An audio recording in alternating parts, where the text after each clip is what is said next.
The objects produced by any society are a defining marker of the sophistication and technical ability of the people. In China, objects for use for decoration, for ritual purposes like sacrifices or burial, tell us more about Chinese civilization, their extraordinary craftsmanship, their organizing abilities, their refined tastes, than anything else.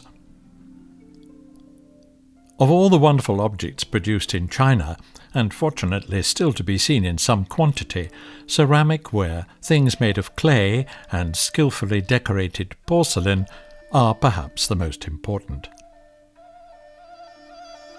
Some of the earliest objects to survive and make a huge impact on us today are the soldiers of the army, the Terracotta Army it's called, buried along with the first emperor near his capital Chang'an, now called Xi'an, in western China.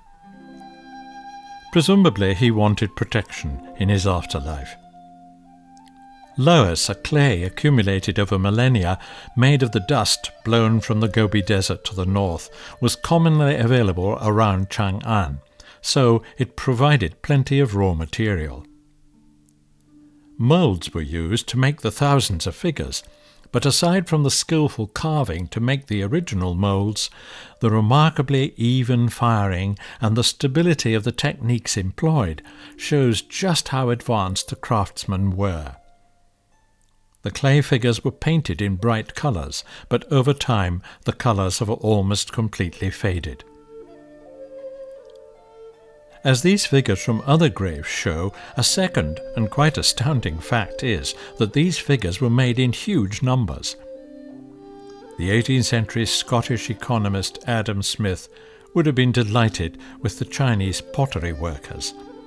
This was sophisticated mass production about 1500 years before Smith.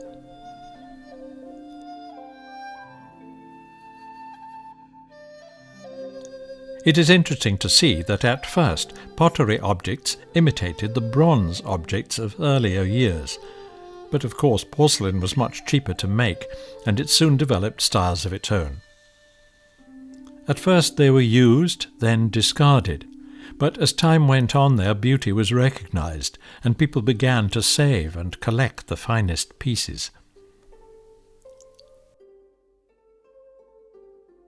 Styles and tastes change over time, as new shapes and colours are produced by the craftsmen, but a few stand out from the rest as the best of Chinese porcelain. Amongst the most fascinating, but perhaps particularly in their, to our eyes, rather weird colours, are these objects from the Tang dynasty, that is from the 6th and 7th centuries AD. In Europe, the Roman Empire was long gone, and a hodgepodge of new superstitions and rulers were taking hold. The quality of the moulding or sculpting of these figures is fine, but it is the unusual green or brown colourings of the glazes on a cream base which are particularly memorable.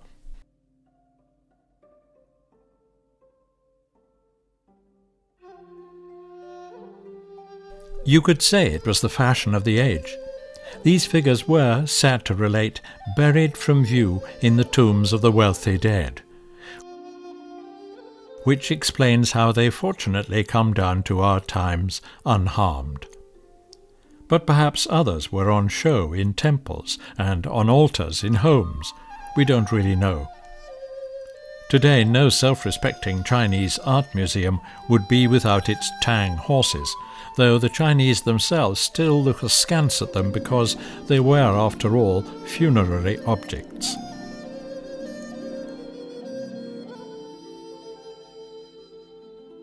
The strange green colour means there is lead in the glazes. The figures are hollow. Tang dynasty figures include grotesque gods, soldiers, horsemen, all reckoned to protect the dead in their tombs.